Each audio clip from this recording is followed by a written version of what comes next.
first you talk about the injustices which prevail in the so-called communist countries, and then the free societies which exist in the capitalist countries and the wealth that has been created there.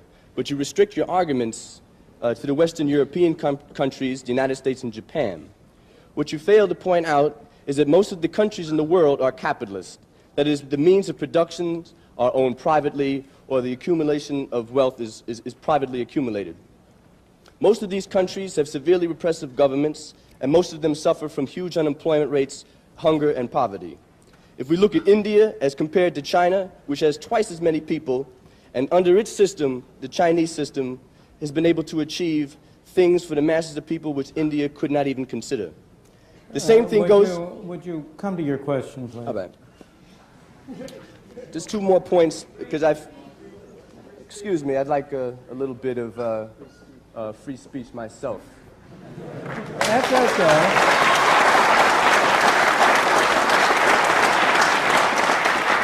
We don't want to deny you free speech. We just want to have as many people as possible. Thank you very much. And I think we've I agree with you, so let me finish. Sure. All right. The problem which a lot of us feel is, first, you did not mention, in terms of the countries you were pinpointing, such barbarous countries as South Africa and Zimbabwe. And in terms of giving your appraisal of the riches that have been accumulated in the Western so-called democracies, capitalist democracies, I would like you to give us an honest evaluation of just how these countries got so rich so quick, and that direct relationship of that to the fact that there were slaves that worked free labor, and the wealth that was created in this society being a direct product of that relationship, and also of the colonial relationships of the Western European countries and the wealth which they bled out of the people in their colonial domain. I will be glad to answer those questions.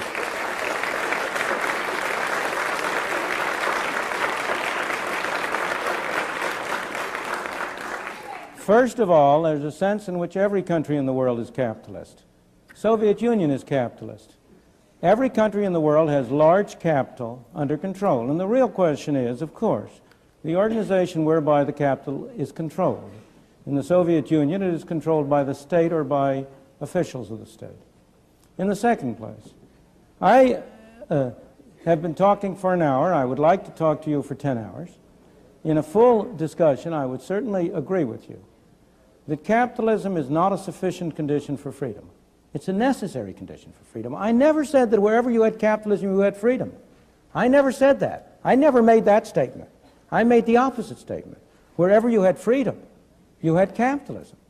Capitalism is a necessary condition for freedom, but not a sufficient condition for freedom. In addition, you need relatively broad access to capital and a relatively free market. Again, relatively. You need competition. I usually refer to it as competitive capitalism to distinguish it from certain kinds of systems which have been capitalist and have all of the bad qualities that you describe. In the second place, because I don't want to take too much time, to go to your final points. In the second place, it simply is not true that the enormous increase in the well-being of the free countries of the West arose out of slavery. Slavery was a blot on our scutcheon, there is no question. And of course, it was a disgrace to this country to have had slavery as long as it did. But if you take Britain, which did not have slavery, I'm going to go to the colonies, that's the next point. I'm trying to take one point at a time. The gentleman made two separate points. One had to do with slavery, and one had to do with colonies. Britain did not have slaves. Japan did not have slaves in the 100 years since the Meiji Restoration. Hong Kong today does not have slaves. And you ask yourself, if you want to know how people feel, ordinary people feel about different systems, you ask how they vote with their feet. And you ask whether it's Hong Kong that has to put up police to keep people from Hong Kong going into China, or it's China that has to put up police to keep people from China going into Hong Kong. So look at the way people vote with their feet before you judge which society gives them better conditions. But in any event,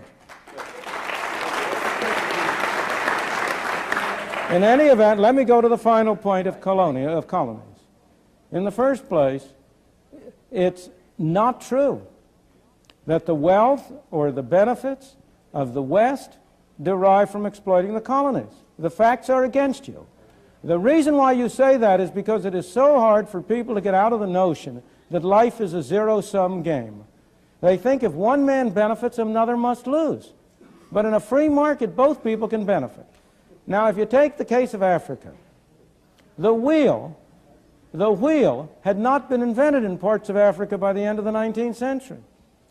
The number of people in Africa and their average conditions of life in Africa have grown enormously as a result of their contacts with the West. You don't know your history, sir. Well, I would say you don't know your facts, sir. Because they didn't have the wheel and they had a very welfare society. In the case of India, which is a very famous case, if you look again at the facts, all of the studies have shown that it cost Britain more to maintain India. These are some famous studies by Jacob Viner, which went into the details of it in great detail. Colonialism has always cost the mother country more than it ever gotten any direct or indirect economic benefits. So far as India was concerned, the history of India is divided into three periods. The period of British rule in the 19th and early 20th century, when there was very real progress in the standard of life of the people of India. The period of the 20s and the 30s, when there was a great struggle against Britain and for independence, when there was essential stagnation in India and there was no growth.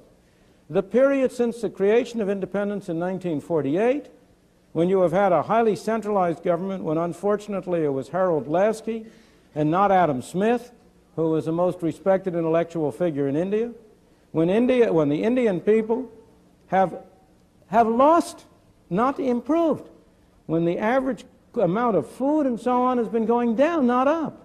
The people of India have been worse off under independent, non-colonial government than they had been before. So, colonialism. Well, first of all, do you have colonialism today? You have the classic colonialism behind the